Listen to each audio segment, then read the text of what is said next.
केडो गाँव ने पूछेवा एकी केडा किरे नो हाय मालूम है का आपको म्हणजे खडक्या गाव पुरकात पाडा हा का आणि ते म्हणजे काय किरे नो तुला मालूम है का बिना ओडी बाबा खावायची आखेवर आणि ते म्हणजे दिनेश गोडवी हाय हा का आणि ते किजे तुकाराम गोडवी ते किजे रामसिंग गोडवी हा का ते म्हणजे खडक्या पुरकात पाडवाला आहे हा का आणि ते किजे आपण म्हणजे सागर गोडवी या म्हणजे बॉलर गाडी आहे आणि सागर सेठ हा का खडक्या तो म्हणजे खडक्यावाला है सागर सेठ हा का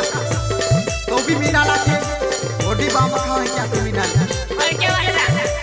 आणि ते किजे सुरभ सिंग सरपंच बिजरी वाला हा का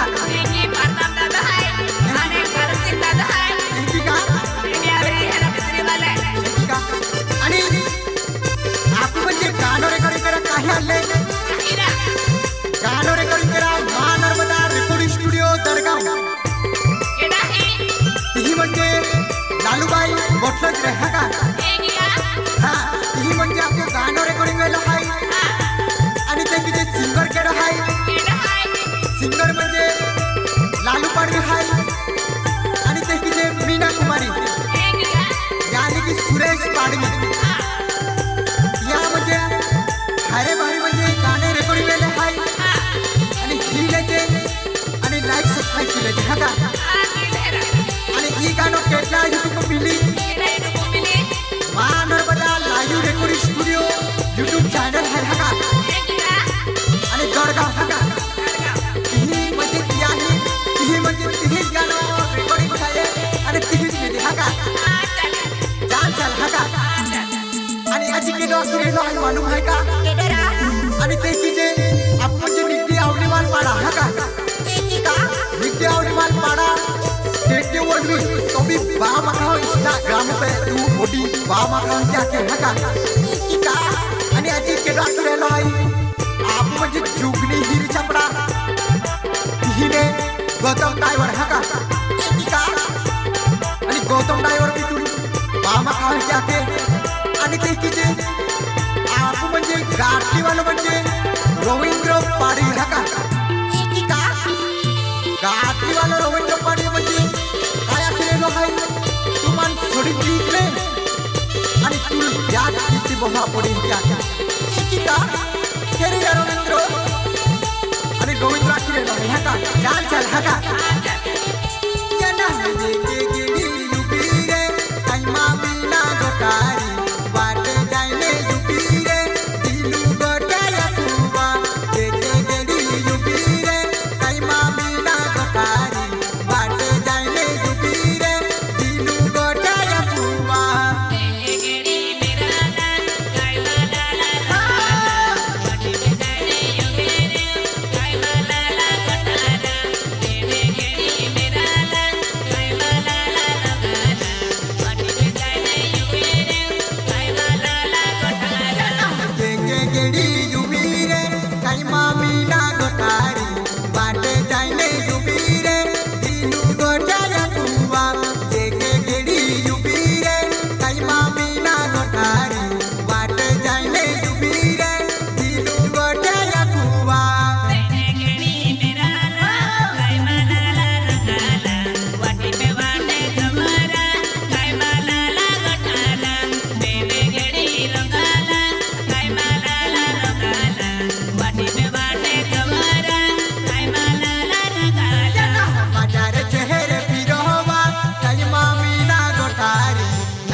मीना गोठारी कृष्णा पेरीले बनावो काय मीना गोठारी गेड़ी गेड़ी स्टोरी बदेलो काय मीना गोठारी कृष्णा पेरीले बनावो काय लाला रंगाला गेड़ी गेड़ी स्टोरी बदेलो काय लाला रंगाला कृष्णा पेरीले बनावो काय लाला रंगाला गेड़ी गेड़ी स्टोरी बदेलो काय लाला रंगाला कृष्णा पेरीले बनावो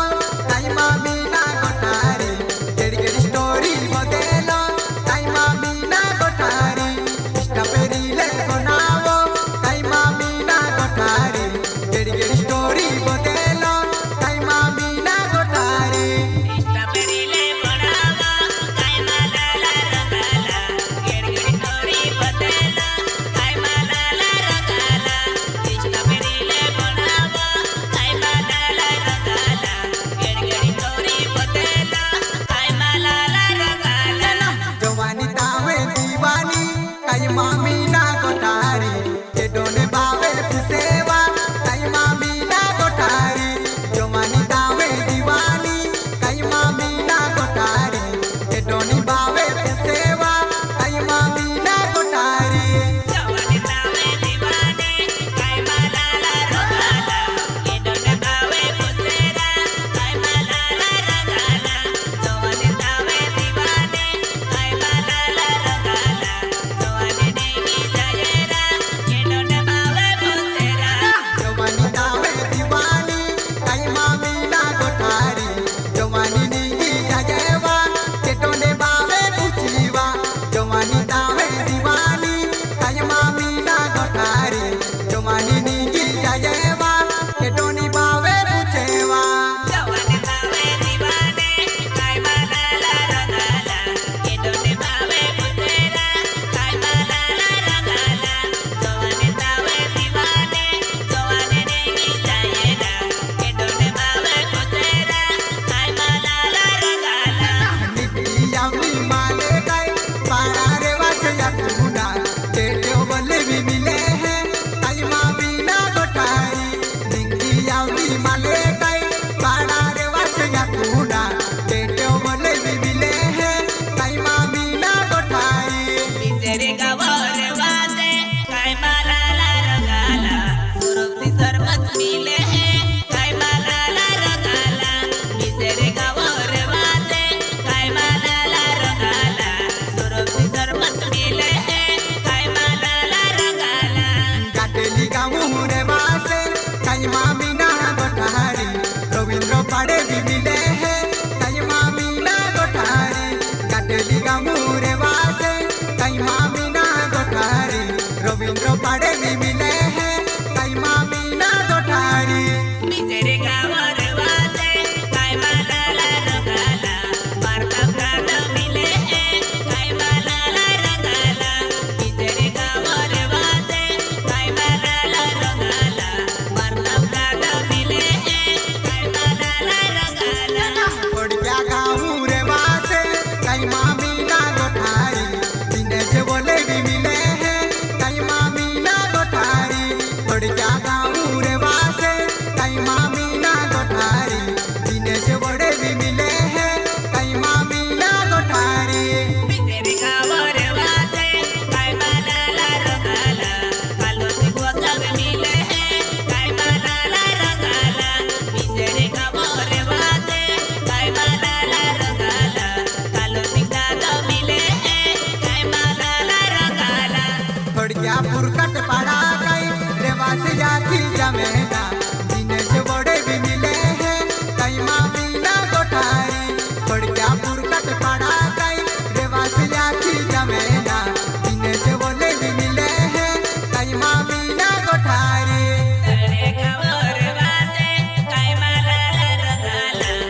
लालूवाडी आहे आणि ते तिचे